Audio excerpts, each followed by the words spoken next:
সুপ্রভাত বন্ধুরা, সকলে কেমন আছেন? আশা করি ভালোই আছেন। আজকে টগরির সকালে ব্রেকফাস্ট নিয়ে চলে এসেছে।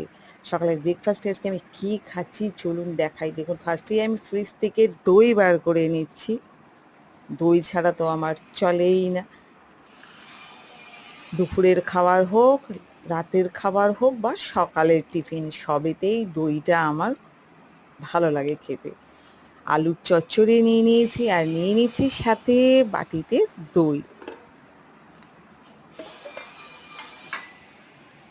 এরপর নিয়ে নেবো গরম গরম পরোটা। আজকের ব্রেকফাস্টটা আমার এটাই। কেমন লাগলো কমেন্ট করে জানাতে ভুলবেন না। নতুন বন্ধু হলে সাবস্ক্রাইব করে অবশ্যই পাশে থাকবেন আর একটি লাইক অবশ্যই দেবেন। চলুন এবার খাওয়া যাক।